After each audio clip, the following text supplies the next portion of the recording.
In the complex world of hip-hop's golden era, one figure stands out, and not just for his outlandish personality, but for a life story that reads like a warning of what not to do when you get a bit of money. And as far as all that alcohol and drug stuff,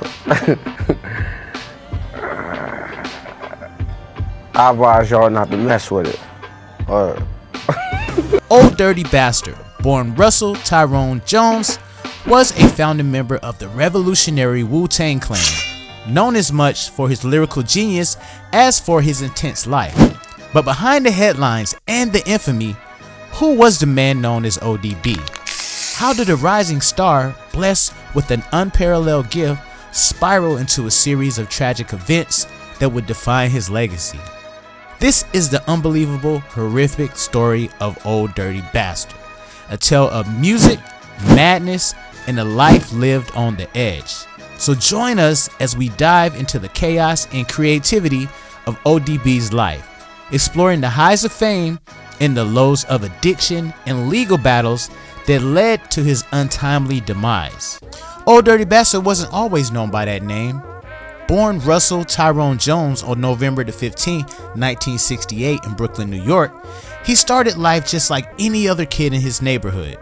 But Russell had a passion for music, and his passion would set him on a path to become an icon in the world of hip-hop.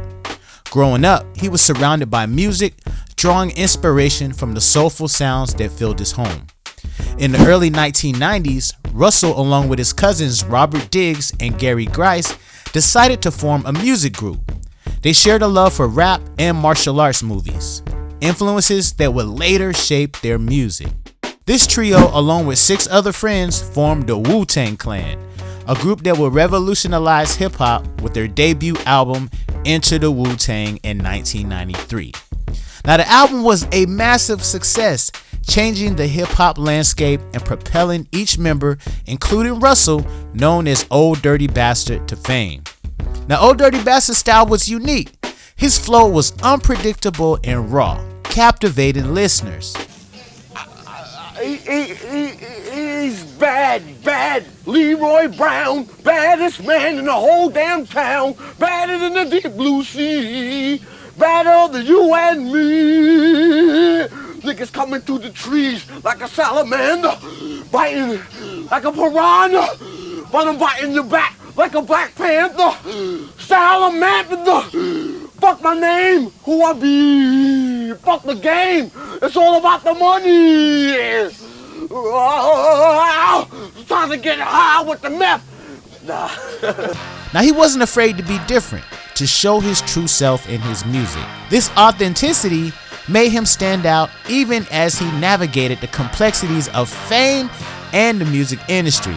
Love me do, you know I love you. His solo career began to take off with the release of Return to the 36 Chambers, the dirty version, in 1995, featuring hits like Brooklyn Zoo and Shimmy Shimmy Ya. Shimmy, shimmy, y'all, shimmy, yam, shimmy, yeah. These tracks solidify ODB's place in hip-hop history as a brilliant artist whose creativity knew no bounds. No, Dirty don't have a lot of money. You know what I mean? Dirty is so busy giving out things. You know what I mean? Money really don't really mean nothing to me. But, you know, gotta have it for the children, of course. That's why I'm getting this together. You know what I mean? So I ain't got to be hearing this and hearing that and things in that nature, because I know times is hard, and I know, we all got problems, but I don't know, man. I just love all, man. But with great talent often comes great challenges. Old Dirty Bastard's rise to fame was not without its hurdles. His life off the stage was marked by personal struggles that would eventually intertwine with his public persona, as he was crazy and notorious for his life outside the recording studio.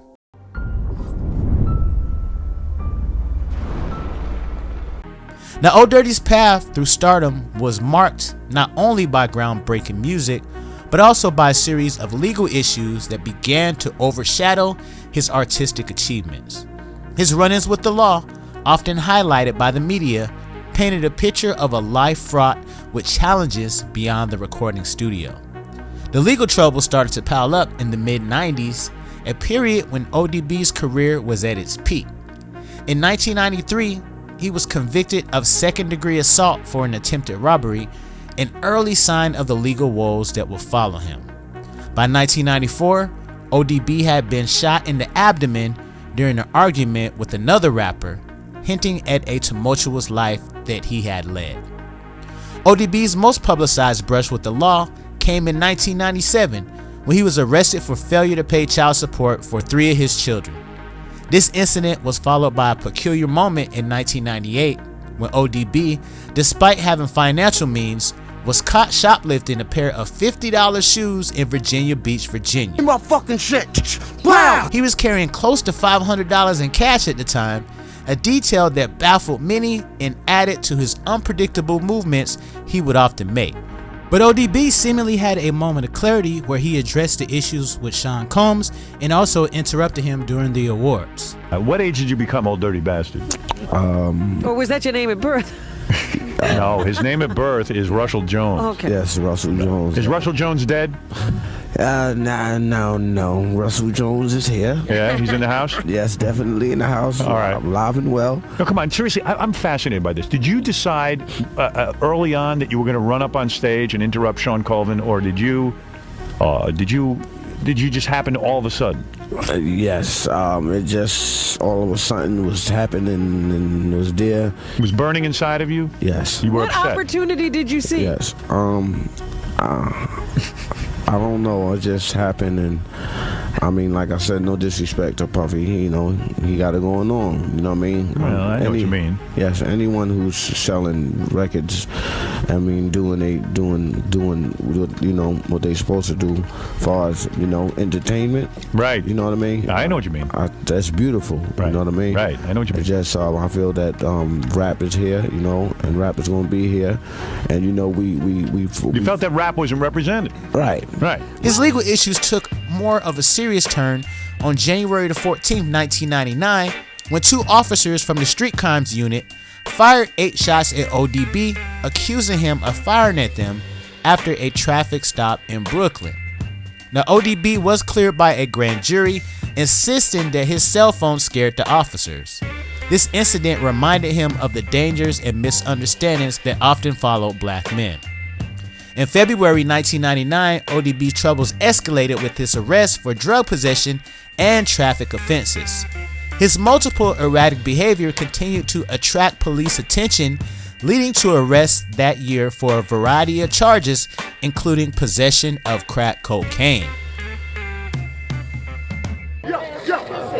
I grab the mic and I'll damage her, plus your whole stamina. Here comes the fucking medical examiner.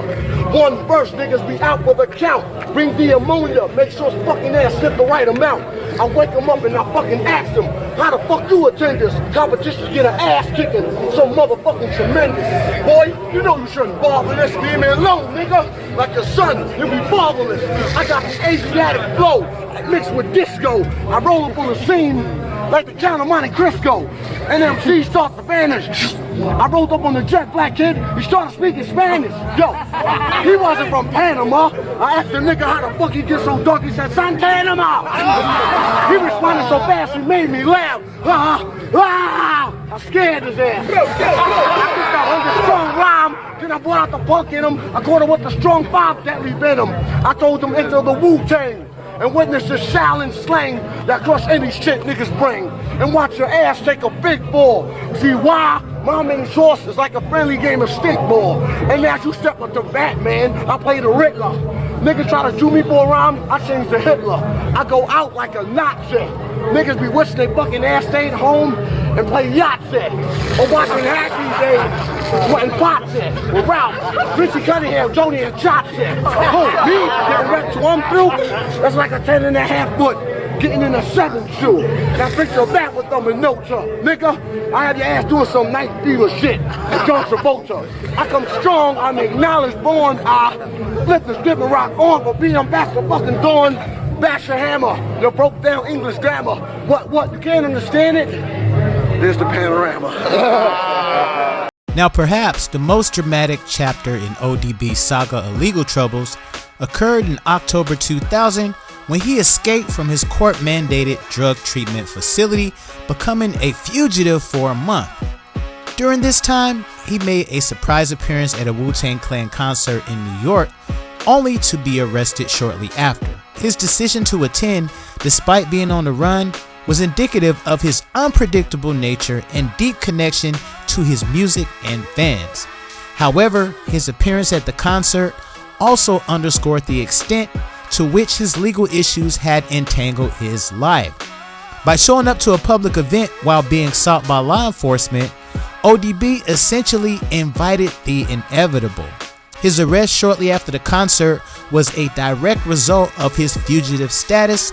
Law enforcement officials were likely on alert given his high profile and public knowledge of his escape from the drug treatment facility. I've been doing this for 15 joints, kid, for 15 years, kid. I'm bringing it back, boy. I'm telling you right now. Old Dirty ain't no joke, kid. Step to the guard. Yo, one more.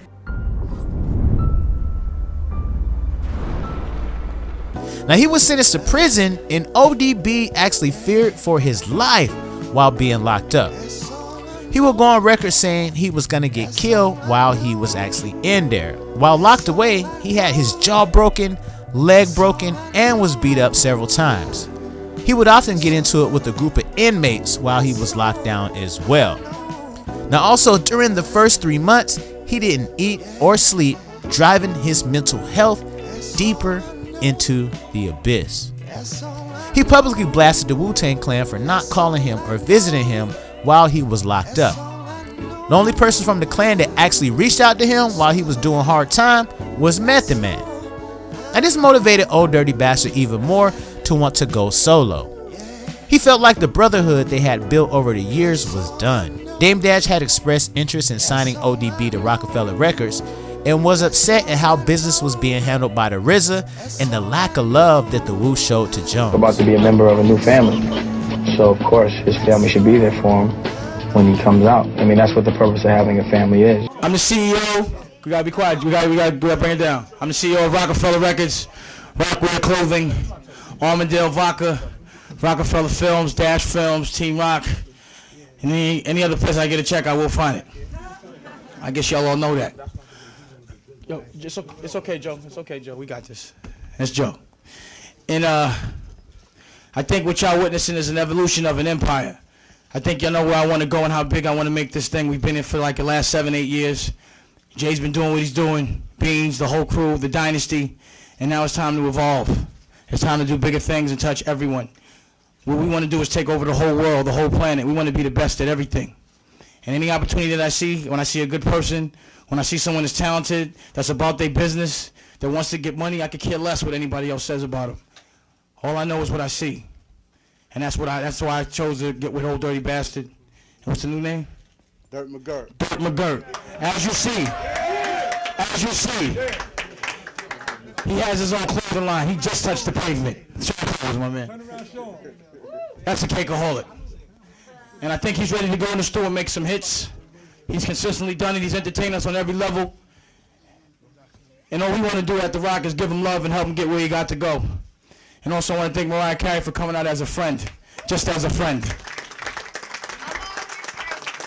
She's always there. Even though I was a hairdresser and something. But anyway, you are fresh to death. But I'm proud to present the new member, the newest member of The Rock. You know I gotta do the official give him a chain. We couldn't come home without that.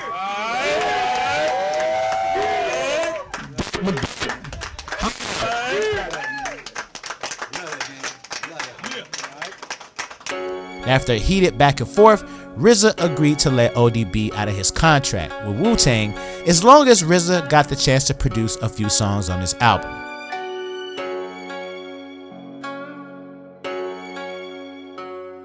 Yo, what's up with RZA, man? Is something going wrong or something? Talk to me, man. What's going on? And why don't you just nip it on in the bud and just take care of it real quick, Devon? Because I ain't got no money, man. I ain't got a dime in my pocket. What, one-sided? I ain't been out for 2 years and you frontin' on 10 little ass G's? God, I spend that in 1 day, guy. You know what I'm saying? Hello? His battles with addiction and mental health issues were well documented, becoming as much a part of his public persona as his music. These struggles were not hidden from the public eye. Instead, they were laid bare, adding layers of complexity to his character.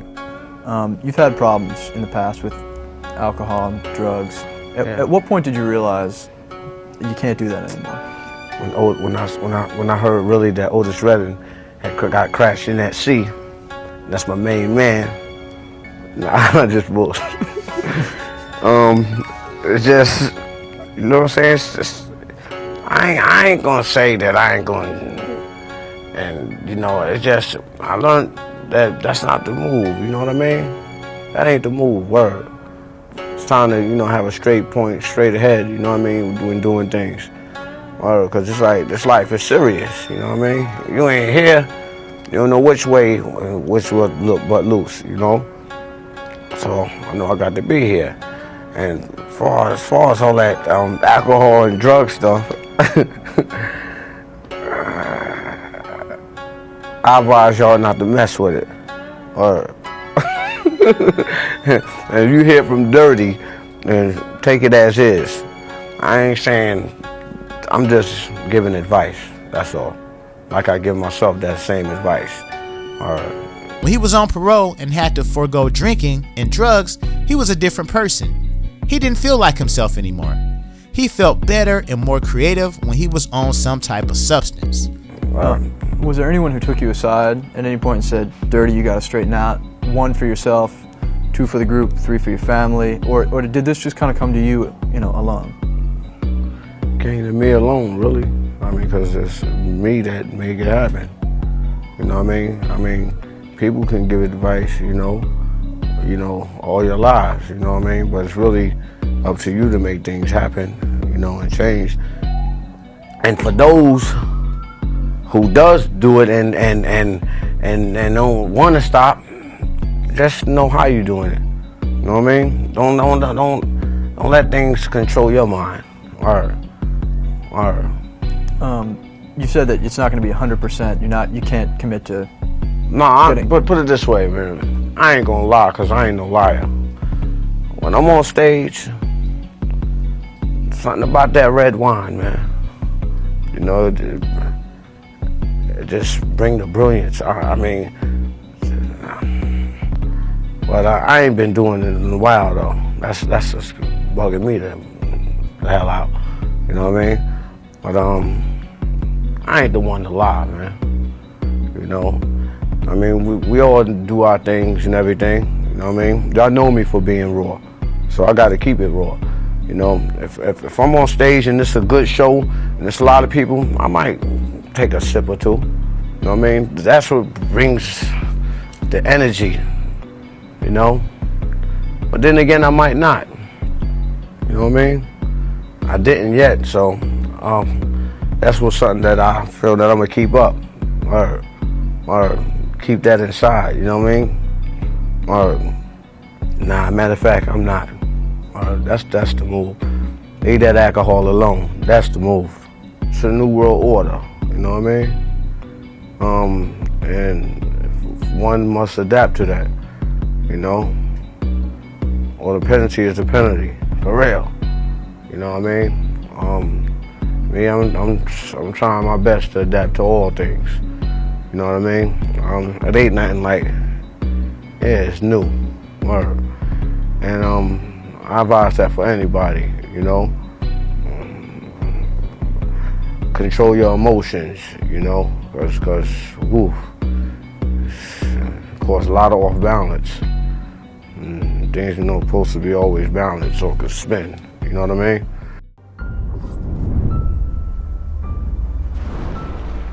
Tell me a little bit more about Mariah, your relationship with her. I've heard that that's kind of grown a little bit over the last couple of years.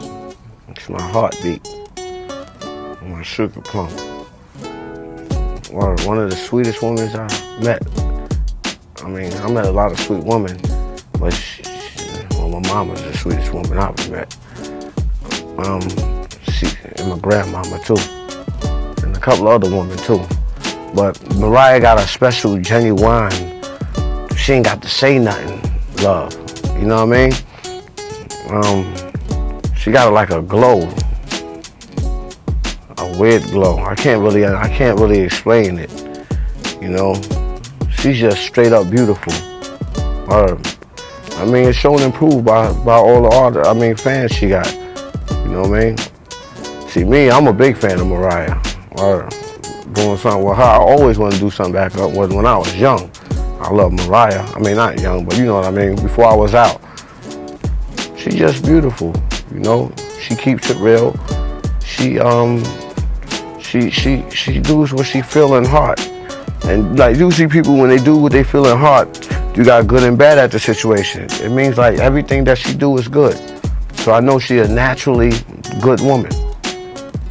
And you know that if you wanted to do something with her, she'd be there for you. If you want to give her a call, she's always there for you. I hope so. Sounds like love at first sight. Now, Old Dirty Bastard and Mariah had a funny story when they linked up to do her remix to Fantasy. Now, it was reported I reached out to ODB and he wanted $15,000 to rap on the record.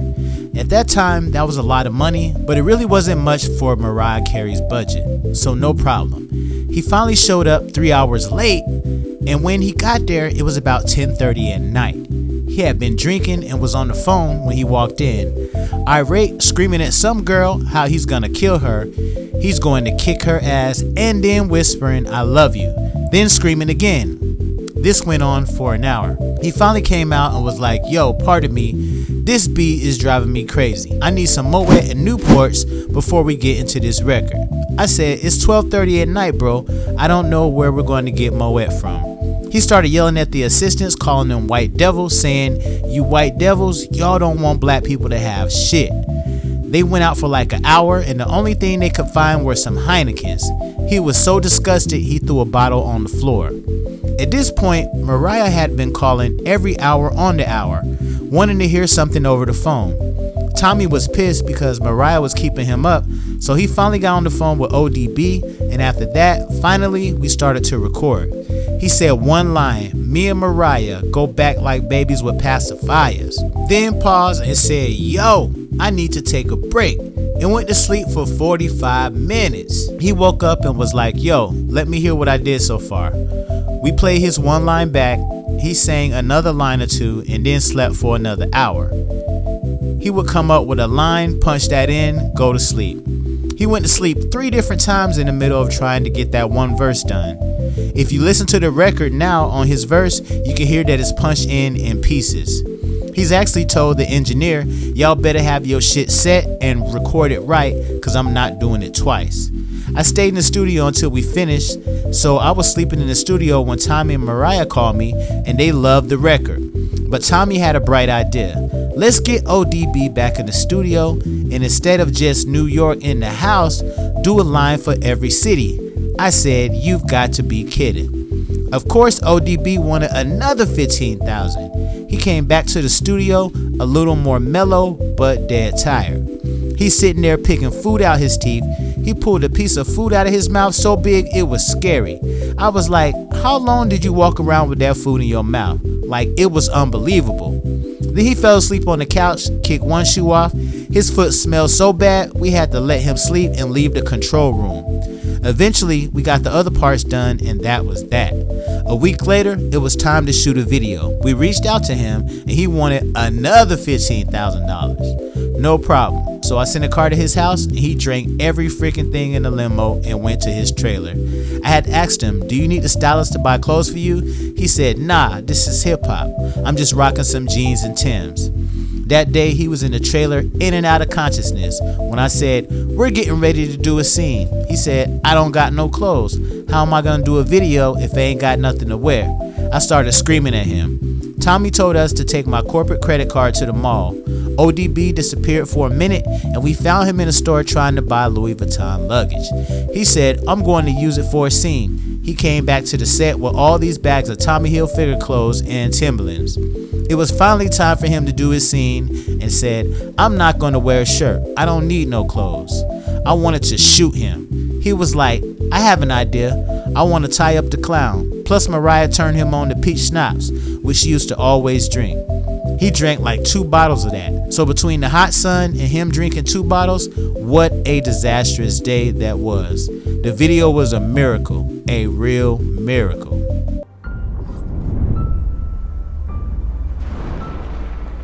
It's like this.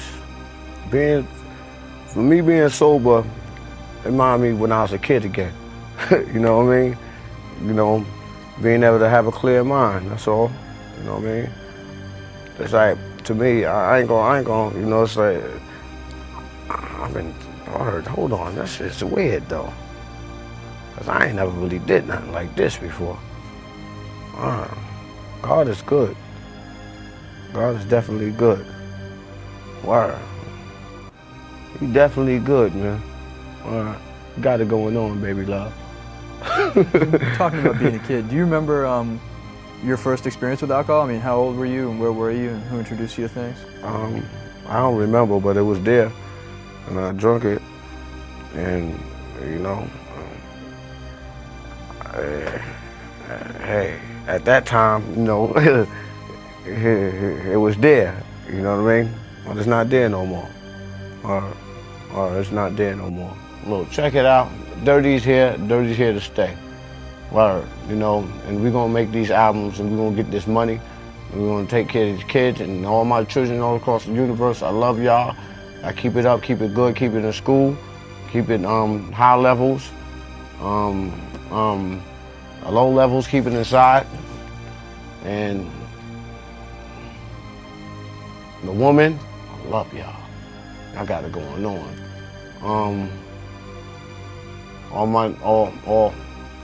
All my niggas, I love y'all. Y'all keep it moving. And I love you, mama. I love you dearly. You definitely got it going on. All right, definitely. All right. Thanks for bringing me here. All right.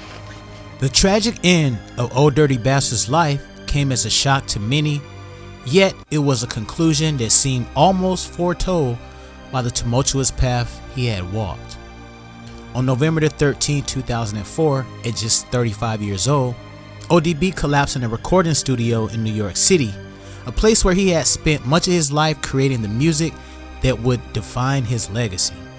The immediate cause was a drug overdose, an accidental yet fatal mix of coke and a prescription painkiller tramadol, marking a sorrowful end to a life that had been filled with both brilliant creativity and profound struggle. ODB's death cast a long shadow over the music world, reminding fans and fellow artists of the delicate balance between genius and self-destruction. His funeral was attended by over 3,000, was not just a farewell to a hip-hop icon, but a communal mourning for a man who touched the lives of many through his art and his unapologetic approach to life. Well, my name is RZA, considered the ambit of the Wu-Tang Clan. And when it comes to ODB, he was born with the name of Russell Jones. But around the age of 14, 15, we took a venture into life and we started reading books and researching things. And he chose a name for himself called A-Song Unique. And when you say A-Song Unique, it means he is a son who is unique. When I look at my uncle Wu and Aunt Cherry, you know what I mean? And I just go to their house all the time and spend the weekends with them. It was like, they were the only family that I saw as a family growing up. You see Aunt Cherry wake up in the morning and she made pancakes, you know what I mean? They had 2 boxes of cereal in the cabinet. Uncle Wu, hard-working man, both parents worked, and it was a great example of a family. And A-Song Unique was a unique son from that family. And as he became Old Dirty Bastard, he became more successful. He made a lot more money, a lot more fun, a lot more things going on, but yet he went further away from A-Song Unique. And this has happened to myself also, so I know the situation. I took a name on myself since it's body digital, shall I say. I became more of a person just chasing life instead of letting life flow through me. Now, I'm going to deal with mathematics for those who understand this. The God physical passing away was on the 13th. And we know that's dealing with what is his own self. You know what I mean? And what is your own self? Sometimes Things build on top of ourselves so much that our own selves get buried so deep in that our self is there no longer. And that's when the soul gives up on the body, because the flesh has taken over. Jesus said what? The flesh is weak. It's weak to anything that tempts it immediately. If we see a big butt, be quick to look. We see some alcohol, be quick to sip. So as time went on, he became more and more away from his own self. It's similar to a woman when you meet her, she's nice and slim and pretty, you're like, wow, it's a bad girl. But as time goes on, she gains weight, becomes depressed and more depressed, so she's no longer herself anymore. She's no longer satisfied with herself. And I gotta say, in the case of A-Song Unique, I think this is some of the things that happen to him as time went on. Because now, it's like he has to look at himself. And when we can't be satisfied with ourselves and find happiness, which is total, complete satisfaction with yourself, you find other things that make you happy. The streets of New York, which had played such a significant role in his rise to fame, now bore witness to the final chapter of his story. In the aftermath of his passing, reflection on ODB's life often focused on the darker aspects, his legal troubles, his battles with addiction, and the controversies that follow him. Yet, it was impossible to overlook his impact on the world of music. As a founding member of the Wu-Tang Clan, ODB had been instrumental in shaping the sound and direction of hip-hop. His solo work pushed the boundaries of the genre, blending humor, raw emotion, and an unmatched lyrical style that endeared him to fans across the globe.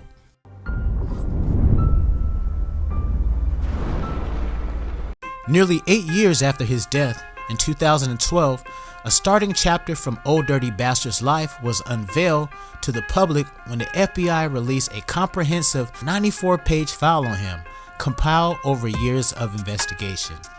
This file, which became accessible under the Freedom of Information Act, thrust into the limelight a plethora of allegations that painted a vastly different picture of ODB, by association the Wu-Tang Clan, linking them to a spectrum of criminal activities that seemed to blur the lines between their music and the underworld. The shocking documents was not just a snub to his image, but a detailed account that suggested ODB and certain Wu-Tang Clan members were embroiled in activities far removed from spitting over kung fu beats. Allegations of drug trafficking and illegal gun sales were among the serious accusations detailed in the files, suggesting that the group's reach extended well beyond their musical influence into more nefarious territories. What made these revelations even more compelling was how specific the claims were, detailing the group allegedly leveraged their fame and resources to facilitate these illicit operations, living double lives. Further deepening the intrigue were the allegations that linked the group to violent crimes and even including homicides. The FBI file suggested that the Wu-Tang Clan's network might have been involved in several unsolved murders, adding an even darker overlay to their legacy. These allegations pointed to a hidden world of crime that allegedly ran parallel to their public personas as cultural changing artists. The release of the FBI files did not lead to new charges or convictions, but added to the controversy surrounding ODB and the Wu-Tang Clan. The detailed accounts within the 94 pages offered a narrative that challenged the public's perception of the group, intertwining their musical legacy with stories of alleged criminal undertakings. Now, the story of Old Dirty Bastard, while marked by its abrupt and tragic end, left a huge mark on the world of hip-hop and beyond.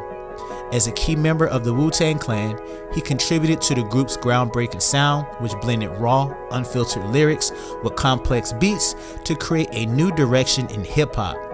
Beyond his music, ODB's life story serves as a cautionary story about the pitfalls of fame and the importance of mental health and support. His struggles with addiction and legal issues, while public and often sensationalized, underscores the human side of celebrity, reminding fans and observers of the real person behind the persona. Now, if ODB's journey had inspired you, or if you've ever found solace in his unfiltered expression and unique sound, let's keep the conversation going. Share this story with others who appreciate the depth of diversity of hip-hop history, and join me on Lionel B Stories in exploring more must-see videos that dive into the lives of people who shaped our cultural landscape. Subscribe to this channel for more insights into the legends of music, film, and beyond. And like this video to help spread the word about the huge impact of Old Dirty Bastard. And if you find this story shocking, make sure you check out the video that's currently on the screen right now and find out what happened in Kimbo Slice's life.